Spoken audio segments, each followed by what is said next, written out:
Nayib Bukele destruye a Trump tras intentar deportar a su pueblo. Sueño con alcanzar 1000 suscriptores para fines de marzo. Suscríbete al canal y sé parte de este sueño también. Que Dios te acompañe. El sol despuntaba sobre los campos de maíz de la Unión, iluminando los rostros cansados pero esperanzados de decenas de salvadoreños que, con el corazón en la mano, se preparaban para otra jornada lejos de casa. En las calles empolvadas de El Tamarindo, una abuela alzaba la radio buscando la voz de su nieto que había cruzado hacia Estados Unidos hacía apenas 3 semanas. En cada esquina, historias de valentía, sueños y despedidas llenaban el aire como canciones no terminadas. Nayib Bukele, desde el despacho presidencial, observaba los informes diarios de deportaciones con una expresión contenida entre la rabia y la compasión. Sabía que la situación en Estados Unidos se estaba tornando insostenible para los migrantes salvadoreños. Redadas masivas, detenciones sin justificación, y lo más alarmante, un nuevo decreto firmado por Donald Trump que autorizaba la deportación acelerada de ciudadanos salvadoreños bajo el pretexto de seguridad nacional. Bukele sintió cómo se le revolvía el estómago. Para la mayoría del mundo, eran solo cifras: 12.000 deportaciones al mes, 45 vuelos humanitarios repletos de madres solteras, padres trabajadores y jóvenes soñadores. Pero para Nayib, cada uno de esos números tenía un nombre, un rostro, una historia. Recordaba a su padre, quien le enseñó desde joven que un líder no debía proteger su poder, sino a su gente. En su mente, resonaban las palabras de una mujer que conoció en San Miguel, cuyo hijo fue deportado apenas cruzó la frontera, tras haber vendido todo para pagarle a un coyote. «No tenemos a nadie más que usted», le dijo ella, aferrándose a su mano. Esa frase lo acompañaba como un tatuaje invisible desde aquel día. Y ahora, viendo a Trump endurecer su retórica, negarse a dialogar y tratar a su gente como escoria, comprendía que el tiempo del silencio había terminado. En Washington, la tensión se sentía en cada pasillo. Trump, en plena campaña electoral, necesitaba una causa que movilizara a su base más conservadora, y los migrantes latinos se convirtieron nuevamente en blanco. «Están robando trabajos, contaminando nuestras ciudades, deben regresar de donde vinieron», exclamaba en mítines abarrotados, mientras el público aplaudía con fervor ciego. Lo que no sabían, o no querían saber, era que muchos de esos salvadoreños trabajaban en condiciones infrahumanas, cuidaban ancianos, limpiaban oficinas y construían los edificios donde ellos mismos vivían. Bukele, al ver esos discursos, no solo se indignaba como presidente, sino como ser humano. Sabía que debía intervenir, pero no con violencia ni confrontación, sino con inteligencia, dignidad y algo que ni Trump ni sus seguidores parecían tener: compasión. Esa mañana, en cadena nacional, Nayib convocó una rueda de prensa inesperada. Las cámaras enfocaban su rostro sereno, pero determinado. «Lo que está ocurriendo no es solo una injusticia política, es una ofensa contra la humanidad misma», comenzó, su voz firme resonando en cada rincón del país. «Nuestros hermanos y hermanas no son números, no son invasores, son el alma de nuestra nación, y hoy, esta nación se levanta por ellos». En las calles, la gente se detenía a escuchar. Un joven en San Salvador soltó lágrimas mientras veía a su presidente hablar con un coraje que no se escuchaba desde hacía décadas. Bukele no había declarado la guerra, pero había encendido una llama que no tardaría en cruzar fronteras, conmover corazones, y enfrentarse cara a cara con la arrogancia de un imperio. Mientras el discurso de Bukele continuaba retumbando en los corazones salvadoreños, a miles de kilómetros de distancia, en Los Ángeles, María Fernanda López interrumpía su jornada limpiando oficinas para mirar su celular con los ojos empañados.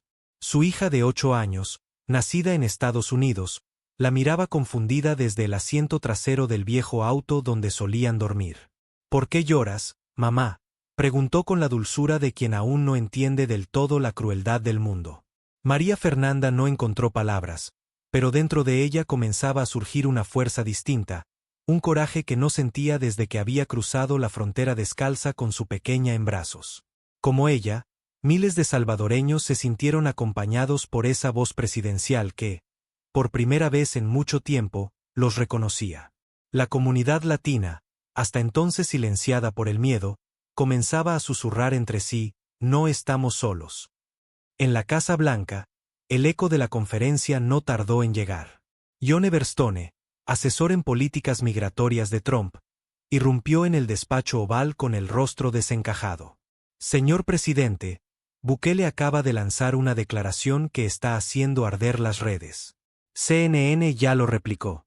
Incluso sectores moderados están cuestionando nuestro decreto. Trump, sentado con su habitual arrogancia, soltó una carcajada forzada. Bukele, ese niñato con peinado de influencer, que hable lo que quiera, no tiene poder aquí. Pero detrás de sus palabras altaneras se escondía una incomodidad creciente. Nunca antes un líder centroamericano lo había enfrentado públicamente con tal nivel de claridad y resonancia internacional. Lo que comenzó como una maniobra política para ganar votos se estaba convirtiendo, inesperadamente, en un campo de batalla moral. Y él no sabía pelear batallas morales. Solo sabía aplastar. En San Salvador, la tensión también se sentía. Algunos sectores opositores comenzaron a criticar a Bukele por meterse donde no le llaman, alegando que su deber era con los que permanecían en el país. Pero el presidente, rodeado de sus asesores más leales, no dudaba. Si permitimos que nuestros hermanos sean tratados como basura, ¿qué dignidad nos queda como nación?, exclamó con vehemencia.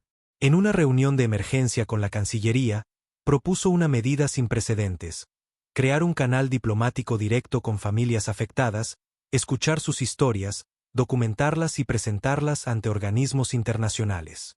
Quiero que el mundo vea que nuestros migrantes tienen nombre, rostro y voz, ordenó. Por primera vez en décadas, un gobierno salvadoreño se preparaba no para pedir ayuda, sino para exigir respeto. En los mercados, en las escuelas, en los buses y en cada rincón del país, la gente hablaba del mismo tema. La señora Dolores, vendedora de pupusas en Santa Tecla, alzó la voz mientras servía el curtido. Ya era hora que alguien nos defendiera. Ese muchacho sí que tiene valor. Jóvenes universitarios comenzaron a organizar foros improvisados en redes sociales. Algunos propusieron crear campañas visuales con rostros de migrantes deportados. Otros, enviar cartas de apoyo a las familias separadas. Un movimiento nacía, no desde el poder, sino desde el corazón del pueblo. En los Estados Unidos, muchos salvadoreños que llevaban años ocultando su nacionalidad por miedo, comenzaron a usar sus acentos con orgullo. Había un cambio en el aire. Y ese cambio estaba apenas comenzando a tomar forma. El sol apenas había salido en El Salvador cuando estalló la noticia que sacudiría al país entero. En la madrugada, un avión militar estadounidense con más de 150 salvadoreños fue desviado de su ruta original y aterrizado en una base militar no autorizada en Texas. Las imágenes filtradas mostraban hombres, mujeres y hasta niños siendo bajados con grilletes, custodiados por agentes armados. Entre ellos estaba Luis Antonio Arévalo, un joven salvadoreño con estatus de residente temporal, cuya deportación violaba tratados bilaterales vigentes. La noticia explotó en las redes sociales como una bomba emocional. En pocas horas, el nombre de Luis Antonio se convirtió en tendencia. Su madre, Rosa Elena, apareció en la televisión llorando desconsolada. Mi hijo no es un criminal. ¿Por qué lo tratan como uno? Bukele, al ver esas imágenes, apretó los puños con rabia contenida.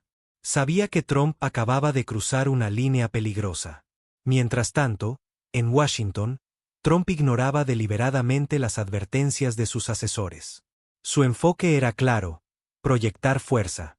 En un nuevo discurso, se jactó de haber deportado a más salvadoreños que cualquier otro presidente y llamó a Bukele el llorón digital de Centroamérica. Era una provocación directa. Lo que Trump no esperaba era la reacción en cadena que su arrogancia desencadenaría. Al día siguiente, la ONU condenó públicamente la violación de los derechos de los deportados. La OEA pidió explicaciones formales.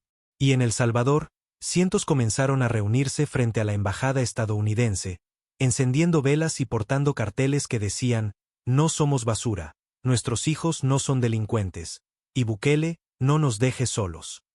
Lo que había empezado como una disputa política estaba mutando en una lucha por la dignidad. El presidente salvadoreño convocó una conferencia de emergencia. Esta vez, no habló desde su despacho, sino desde el aeropuerto internacional, donde se había reunido con los recién deportados. Con voz quebrada por la emoción, sostuvo la mano de una niña de 5 años y miró directo a las cámaras. Esta niña fue separada de su madre en un centro de detención, la deportaron sola. ¿Cómo explicamos esto al mundo? ¿Cómo miramos a nuestros hijos sin avergonzarnos? La transmisión en vivo rompió récords de audiencia. Medios de todo el mundo comenzaron a enfocarse en El Salvador. Lo que para Trump era solo una jugada electoral, para millones de latinoamericanos era una herida abierta. Bukele no solo representaba a su país, sino también a todos los que alguna vez fueron silenciados por un sistema que nunca los reconoció como humanos. Fue en ese momento que Nayib Bukele tomó una decisión que cambiaría el rumbo de la historia. Desafiaría formalmente a la administración Trump ante tribunales internacionales. No lo haría con odio, sino con argumentos, pruebas y una convicción implacable. Instruyó a su equipo legal para reunir testimonios, documentos y evidencias de abusos sistemáticos. Además, anunció que El Salvador suspendería temporalmente toda cooperación migratoria con Estados Unidos, hasta que se respetaran los derechos básicos de sus ciudadanos. La reacción fue inmediata. Sectores conservadores estadounidenses lo acusaron de ingratitud, pero otros líderes latinoamericanos comenzaron a alzar sus voces también. Por primera vez, alguien se atrevía a decir lo impensable, que incluso los poderosos debían rendir cuentas. Y ese alguien era un joven presidente de un pequeño país que ya no estaba dispuesto a callar. La noche caía sobre San Salvador con una quietud engañosa. En el Palacio Nacional, las luces seguían encendidas en la oficina del presidente Bukele.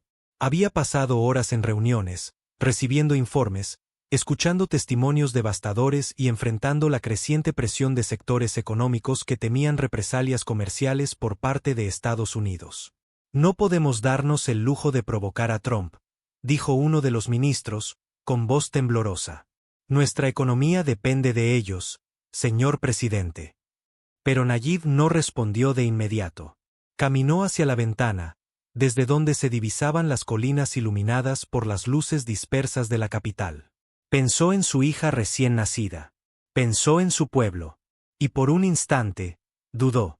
Dudó no de lo que sentía, sino de si el costo de esa lucha sería demasiado alto para su país. ¿Y si terminaban pagando los más vulnerables?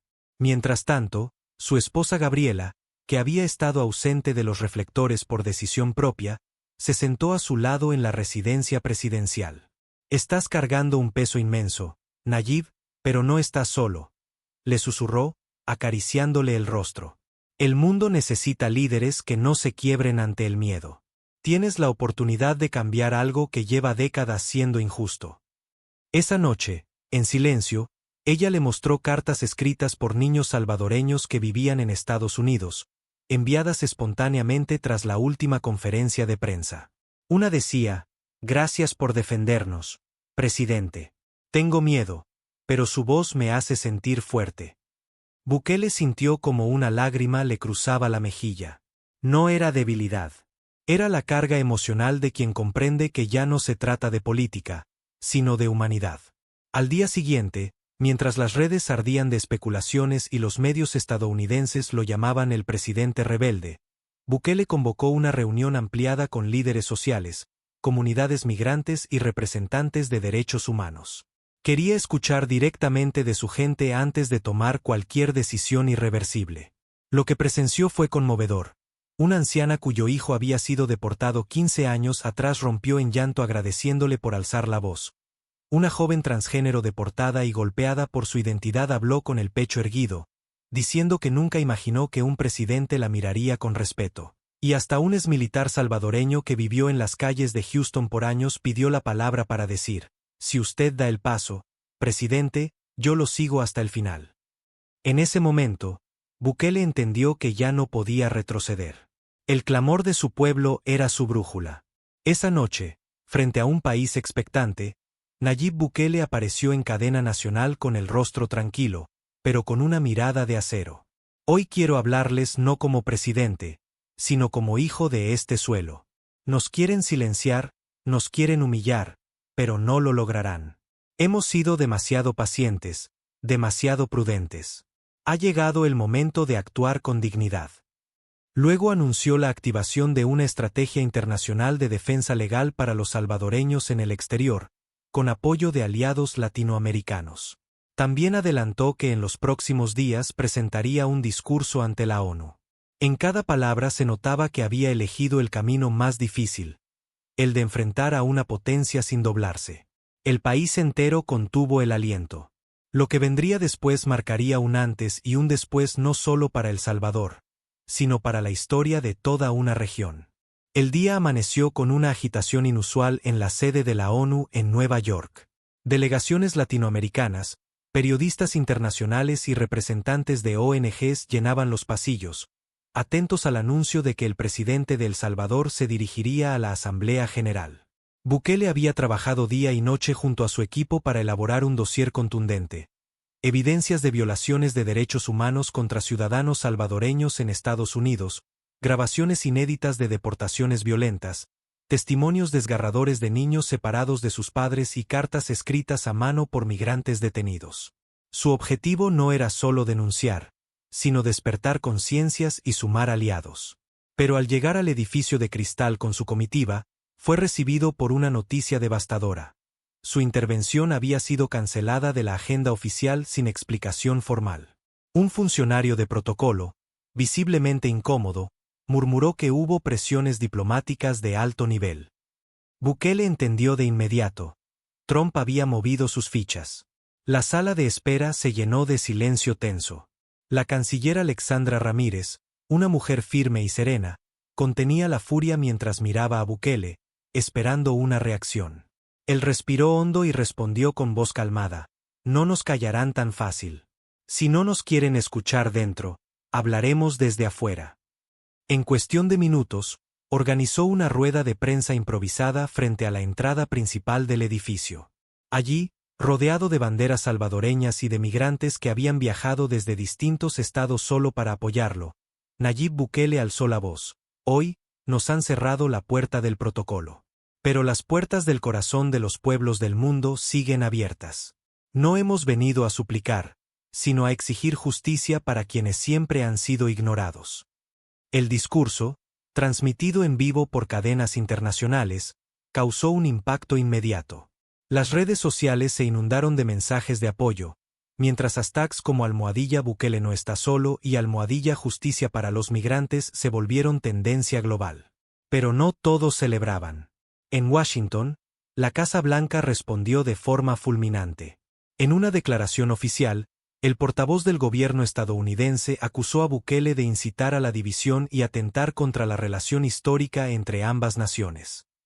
Además, anunciaron la suspensión temporal de ayudas económicas destinadas a programas sociales en El Salvador. Era un golpe bajo, calculado para debilitarlo internamente.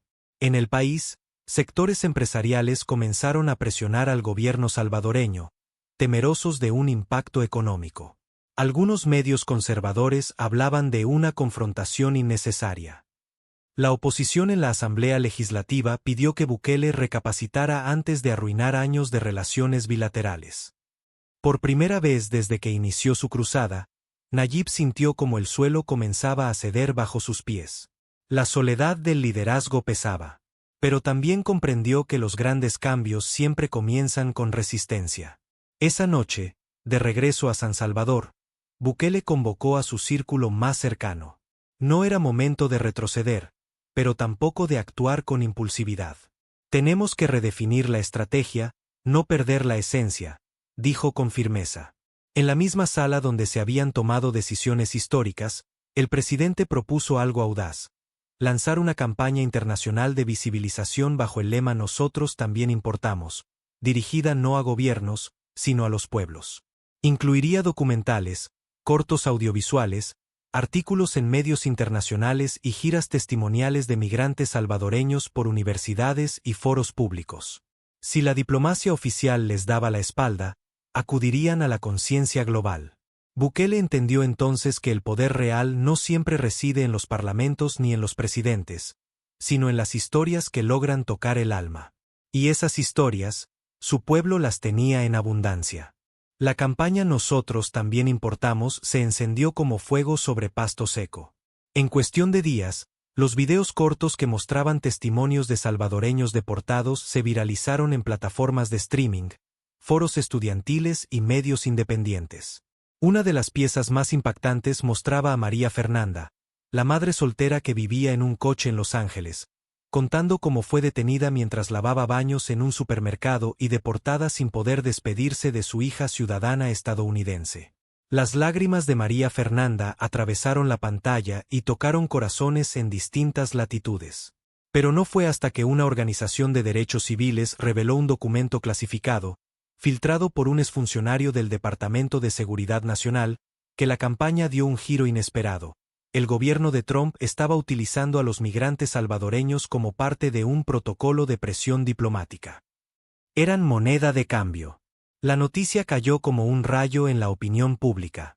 El documento filtrado mencionaba textualmente que la repatriación acelerada de ciudadanos salvadoreños tiene como objetivo forzar al gobierno de Bukele a alinearse con las políticas hemisféricas del actual gobierno. Aquello no solo era un escándalo ético, sino también una flagrante violación del derecho internacional. Bukele, al recibir la información, sintió por primera vez una mezcla de ira y validación. No estaba loco. No era una exageración. Su pueblo estaba siendo usado como peón en un juego de poder. Inmediatamente convocó una cadena nacional para presentar las pruebas al país y al mundo. Mostró el documento, leyó fragmentos clave y sentenció: nos quisieron doblegar con el dolor de nuestras familias. No lo lograron. Y ahora, el mundo entero lo sabe. La audiencia en vivo fue la más alta de la historia salvadoreña. Mientras tanto, en Estados Unidos, la noticia también estalló como pólvora. Líderes latinos, congresistas progresistas y celebridades alzaron la voz exigiendo una investigación independiente. El congresista de origen mexicano Raúl Santiago pidió formalmente una audiencia en el Senado.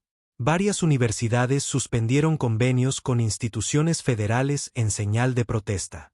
Lo que era una campaña de visibilización se había transformado en un escándalo diplomático de escala global.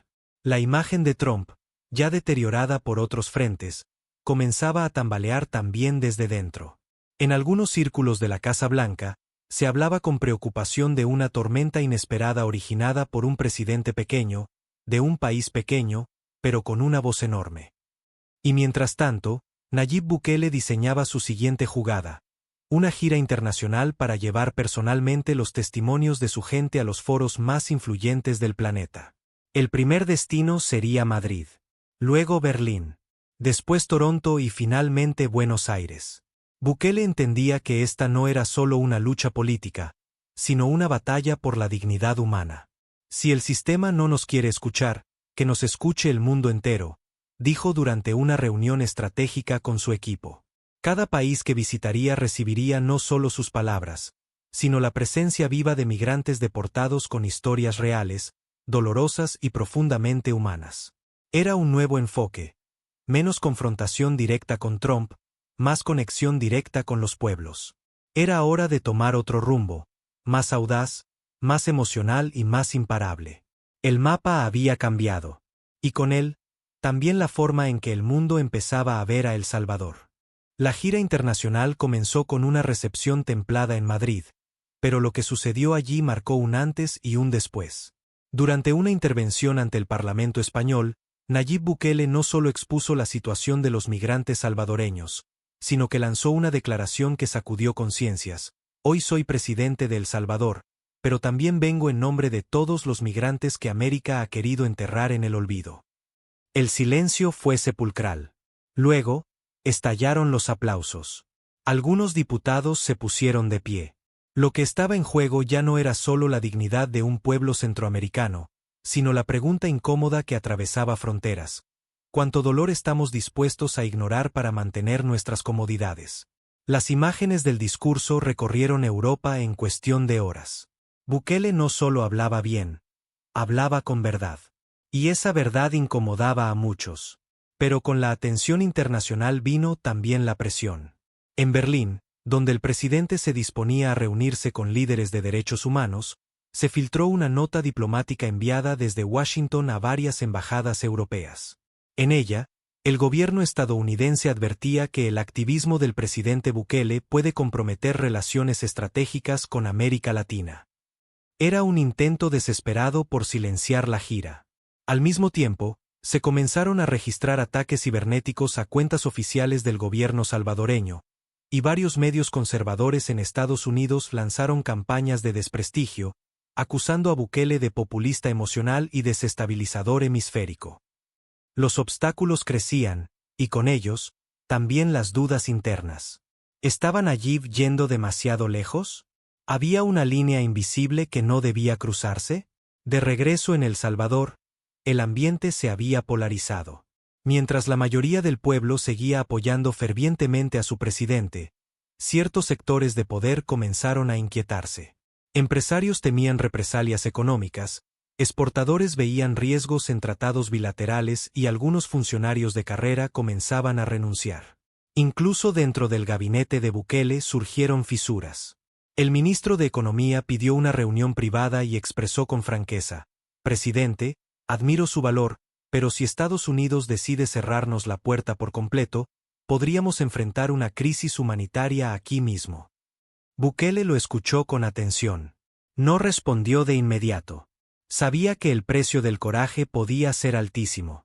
Pero también sabía que rendirse ante la injusticia tenía un costo aún mayor: la traición de su propia conciencia.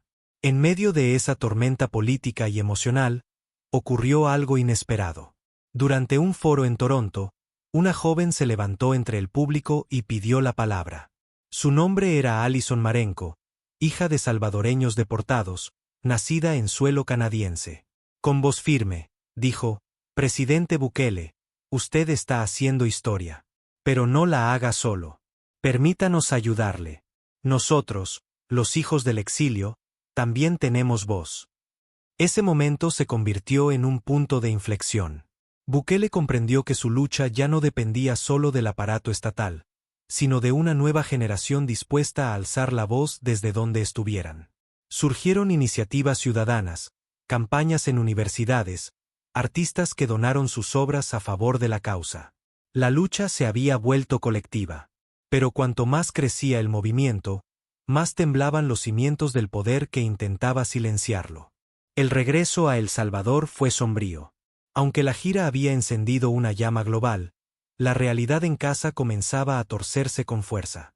En las últimas semanas, el gobierno de los Estados Unidos había comenzado a congelar remesas enviadas desde su territorio hacia cuentas salvadoreñas bajo el pretexto de seguridad financiera. Las familias más humildes, que dependían de ese ingreso para sobrevivir, comenzaron a sufrir los estragos inmediatos. Las filas en los bancos eran largas y silenciosas. Las madres, desesperadas, suplicaban explicaciones que ningún empleado podía ofrecer. Bukele, al enterarse de la medida, sintió como el golpe le llegaba al pecho. No se trataba de una amenaza política.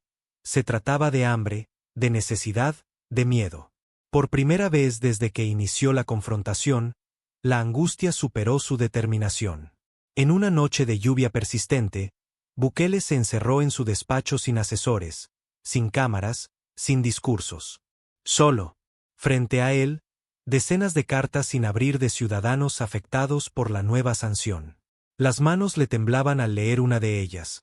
Una mujer le contaba que su hija enferma ya no podía pagar el tratamiento porque las remesas estaban retenidas.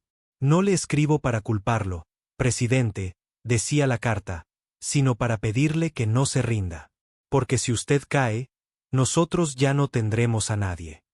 Esa contradicción lo desgarró. ¿Cómo podía continuar cuando su lucha comenzaba a lastimar a los mismos por quienes luchaba? La línea entre coraje y terquedad se volvió difusa. El silencio de la oficina presidencial era tan espeso que parecía gritar. Al día siguiente, en una reunión con su gabinete, Bukele se mostró más callado de lo habitual. Algunos ministros interpretaron su silencio como resignación, otros como reflexión profunda. Fue entonces cuando la noticia estalló como una bomba. Tres de sus aliados más cercanos en la Asamblea Legislativa anunciaron públicamente su renuncia y acusaron al presidente de exponer al país a una guerra innecesaria. El golpe fue brutal. Lo que hasta entonces había sido una cruzada colectiva comenzaba a fracturarse desde dentro. Los medios conservadores aprovecharon para lanzar titulares venenosos: Bukele pierde el control, El Salvador se hunde en el aislamiento, y ahora ¿quién pagará la factura? Incluso los aliados internacionales empezaron a mantener distancia, temerosos de ser arrastrados al conflicto. Nayib se sentía solo. Por primera vez, dudó si había cometido un error irreparable. Esa noche, sin previo aviso, canceló todas sus actividades. Encerrado en su habitación, se permitió llorar. No como presidente, no como político, sino como hijo, esposo, padre, salvadoreño.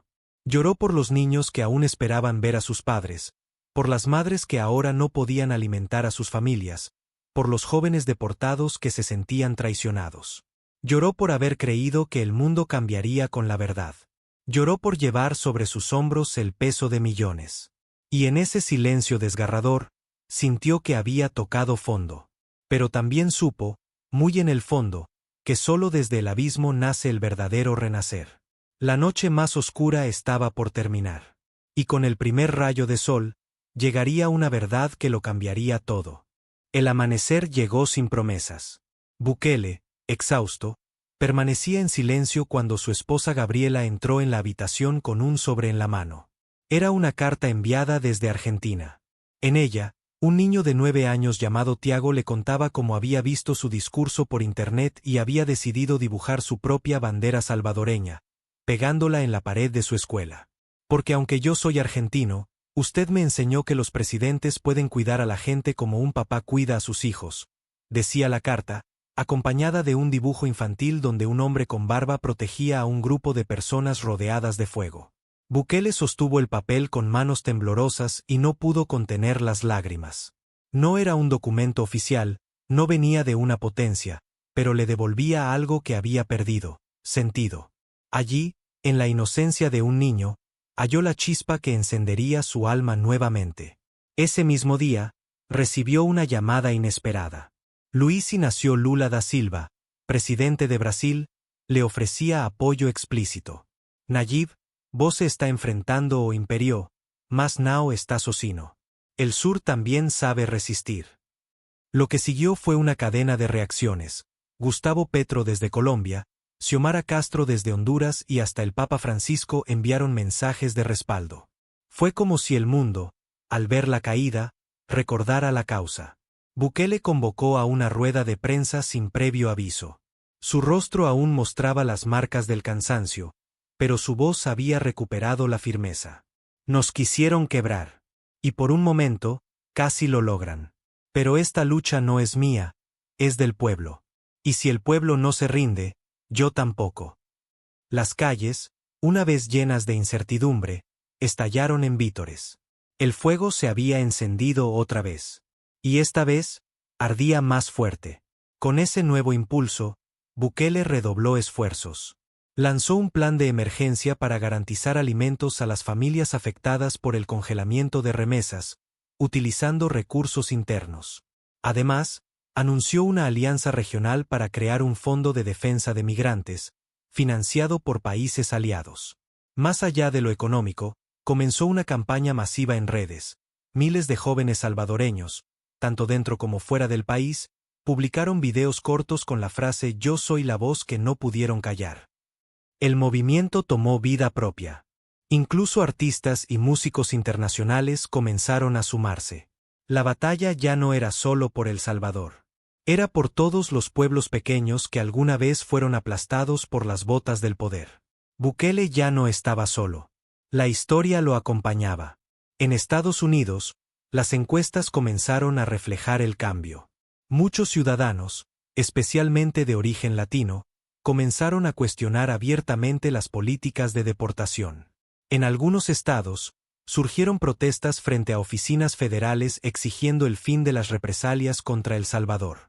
Trump, furioso, acusó a Bukele de interferir en asuntos internos y lo calificó como un agitador con complejo de mártir.